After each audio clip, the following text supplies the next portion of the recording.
Hello दोस्तों, कैसे हैं आप लोग। उम्मीद करता हूँ अच्छे होंगे। तो आज हम हमारा जो चैप्टर है 10th क्लास का एक पॉलिनोमियल है, जिसके बारे में आज हम कुछ सीखेंगे।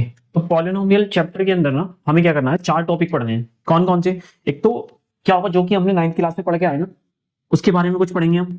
देन उसके बाद रिलेशन बिटवीन जीरोस एंड उनके कोफिशिएंट, दूसरा टॉपिक ये है। तीसरा टॉपिक क्या है हमारे पास, जैसे हमारे पास कोई पॉलिनोमियल है उसके जीरोस फाइंड करने, और कोई जीरो है उनसे मेरे को पॉलिनोमियल फाइंड करना।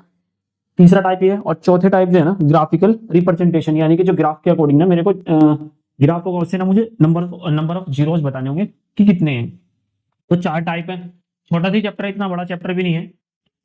तो इसके अंदर ना वेटेज कितना है इसका, कॉस्ट स्ट्रक्चर जो है ना सीबीएसई बोर्ड ने, तो इसमें ना इसको यूनिट वाइज बांट दिया चैप्टरों को। हमारे पास 14 चैप्टर है और इनकी यूनिट जो देखेंगे ना तो वो 7 यूनिट है। जैसे पहली यूनिट के अंदर क्या आया मेरा, नंबर सिस्टम होगा। और नंबर सिस्टम के अंदर ना एक ही चैप्टर है, कौन सा, रियल नंबर, और वो ना 6 नंबर का आएगा। यानी कि पहला फर्स्ट जो चैप्टर है ना मेरे लिए कितने नंबर का है, वो 6 नंबर का है। उसके बाद अलजेब्रा। तो जो मैं चैप्टर पढ़ूंगा ना वो पॉलिनोमियल, तो वो कौन सी यूनिट के अंदर है, सेकंड यूनिट के अंदर है ना, जो कि मेरे पास 20 नंबर की होगी। और जिसमें एक चैप्टर है polynomial, pair of linear equation in two variable, quadratic equation और एपी। चार चैप्टर जो होंगे ना वो 20 नंबर के होंगे। तो मैं ये नहीं बता पाऊंगा कि कौन सा चैप्टर कितने नंबर का आने वाला है। तो जैसे पॉलिनोमियल है, इसका लगभग वेटेज ना 3 से लेकर 4 नंबर का के आसपास है। ठीक है, तो ये स्ट्रक्चर है इसका। उसके बाद जो एग्जाम का पैटर्न दिया इन्होंने, एग्जाम का पैटर्न क्या है कि 1 से लेकर 20 तक नंबर जो है ना वो ऑब्जेक्टिव टाइप क्वेश्चन है इनके पास, जो कि 1 मार्कर है। ठीक है, जिसके नंबर होंगे 20। ऐसे 21 से 25 ना 5 क्वेश्चन जो होंगे वो वेरी शॉर्ट आंसर होंगे। और 26 से लेके 31 तक के ना 6 क्वेश्चन होंगे जो कि शॉर्ट आंसर के होंगे। ठीक है, देन उसके बाद 4 क्वेश्चन लॉन्ग आंसर होंगे, जिनका जो ना 5 नंबर का एक क्वेश्चन होगा। देन उसके बाद 3 क्वेश्चन जो होंगे ना वो कैसे होंगे, केस स्टडी बेस होंगे, और उनका हर एक कितने नंबर की केस स्टडी होगी, वो होगी 4 नंबर की। ठीक है, तो टोटल नंबर 20 क्वेश्चन होंगे मेरे ऑब्जेक्टिव टाइप। तो 1 नंबर का एक क्वेश्चन होगा, तो 20 नंबर तो ये हुए मेरे। उसके बाद 5 क्वेश्चन क्या है, वेरी शॉर्ट आंसर है, तो उनका मतलब कितने नंबर का एक क्वेश्चन है, 2 नंबर का, तो 10 नंबर ये होंगे। 6 क्वेश्चन क्या कैसे होंगे, वो होंगे शॉर्ट आंसर।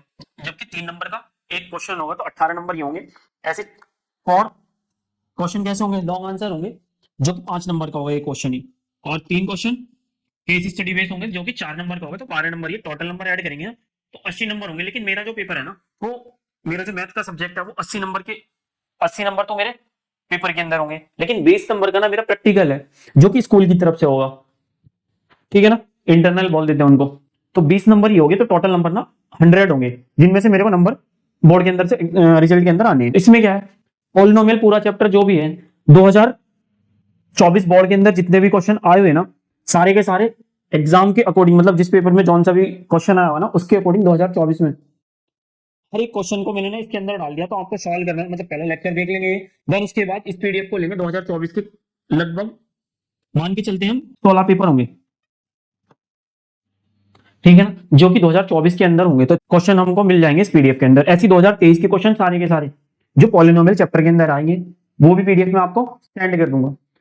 जैसे 2024 के अंदर ना एक स्टैंडर्ड मैथ का पेपर होगा और एक बेसिक मैथ का पेपर होगा। दोनों की ना पीडीएफ एक ही होगी, उन्हीं के अंदर ना एक स्टैंडर्ड पेपर भी होगा, बेसिक भी होगा। तो इसको कैसे देखना मुझे, जैसे 2024 के अंदर ना स्टैंडर्ड पेपर है, तो इसमें ना कोड डले होंगे जो हमें सीबीएसई देता है।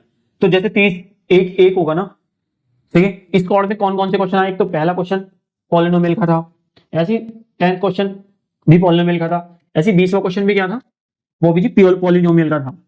तो ये कितने क्वेश्चन होंगे लगभग स्टैंडर्ड पेपर में, 3 2 5 तो 7, लगभग होंगे 15 क्वेश्चन के आसपास।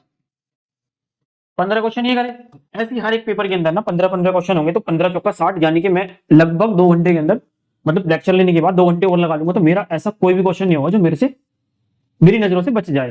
क्योंकि मेरे पास जितने भी बोर्ड में पेपर है ना, कम से लगभग कितने पेपर है, 6 और 2 8 8 चौक 32, 32 पेपर है, जिनमें से ना मैं पॉलिनोमियल के हर एक क्वेश्चन को कर लूंगा। तो ऐसा तो कुछ है नहीं कि मतलब मेरे आंखों के सामने से कोई पॉलिनोमियल का क्वेश्चन बच जाएगा। अगर मैं इसके इन पीडीएफ के द्वारा ना मैं जितने भी क्वेश्चन होंगे सारे कर लूं, तो मुझसे कुछ बचने वाला नहीं है। तो चलो हम स्टार्ट करते हैं, मतलब इनके अकॉर्डिंग ना हम नंबर भी देख लेंगे कितने नंबर का है। जैसे पहला क्वेश्चन है, ये 15वां क्वेश्चन है और ये 20वां क्वेश्चन है, यानी कि ये सारे के सारे कितने हैं इस पेपर में, ऑब्जेक्टिव पेपर में से आए हैं। क्योंकि 20 तक क्वेश्चन कैसे हैं, ऑब्जेक्टिव है, इसलिए मैंने, मेरा मोटिव क्या था इन्हें डालने का, ये जो है, क्योंकि यही नंबर आपको बता देंगे कौन सा कितने नंबर का। तो आप ना खुद से अंदाजा लगा सकते हो कि किस पेपर में कितने नंबर का पॉलिनोमियल से पूछा गया है। और रही बात इंपॉर्टेंट क्वेश्चन की, इंपॉर्टेंट क्वेश्चन भी आप खुद ही देख लोगे, क्योंकि जो क्वेश्चन ना बार बार रिपीट होगा पेपर के अंदर, ठीक है ना, तो आप उसको देख लोगे, आपको खुद पता चल जाएगा इस चैप्टर के अंदर ना कौन सा पेपर, मतलब कौन सा जो क्वेश्चन है ना वो इंपॉर्टेंट है, किसको हमें ज्यादा करने की जरूरत है। तो इसके अंदर ना